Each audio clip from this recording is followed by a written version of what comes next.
I'll always ask that when I'm stuck on something. I'm like, what would Conor do? And I think obviously that has even more relevance now, you know. And yeah, he was a great man, and he's very, very much missed. Conor was the first creative director that we took on within the organisation. He's kind of set the mark for everything we've done after that. Conor was a breath of fresh air. He had a great joy of life. Inspirational colleague, inspirational father.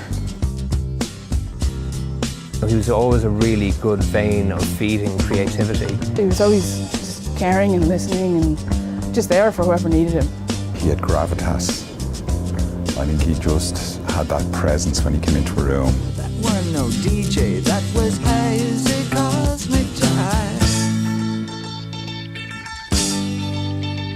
There's a starman waiting in the sky.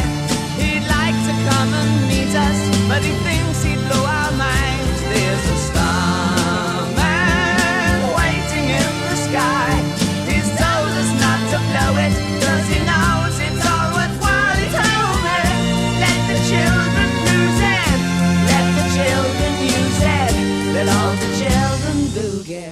Really strong family, he had a really strong group of friends around him, and they valued each other and they really respected each other, and he brought those values true into his work environment as well, which was fantastic to see. He was kind and generous and thoughtful and fucking hilarious. We had a celebration. We decided to get some champagne in. Went to pull the cork on it, just slammed right into his wrist, and I'm nearly bleeding to death. He got out of the hospital and made it along to the party in true Conor fashion. Initially, I'd say he was in a little bit of pain, but followed by, you know, like he was delighted that he had a good story to tell. Conor got me in the Secret Santa, so he gave me a book on 1-minute meetings. Ladybird book, and I said, okay, right, I get the sense of humour now. We went to greyhound racing. It was just great, but watching him jumping up and down like a 5-year-old and then jumping around like a lunatic when he suddenly finds out he's won, you know, €2.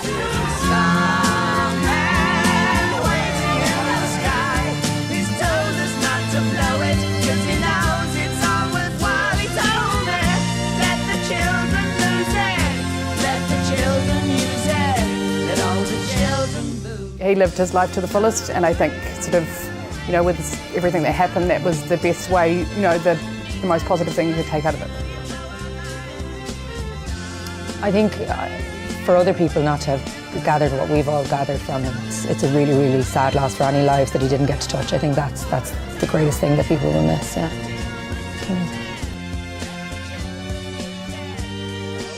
The word inspirational is being thrown around a lot, but I think it's evident here today that the altruistic nature of Conor was one that was totally selfless, and that is something that we're all feeding off. The proudest moment for me is looking at Conor being completely selfless in terms of what he wanted. Conor was about doing whatever he could to help others grow and develop when he had passed on, when he had moved on. He wanted to support younger, creative people to grow and learn more and experience more. As long as I'm in Oliver and Oliver exists, we will always remember Conor, and we want the opportunity to be able to celebrate his life, celebrate the work that he's done for us and for our clients, but also to be able to support his legacy moving forward by doing some really good creative events and raising money for both ARC and for Recon. He'd like to come and meet us, but he thinks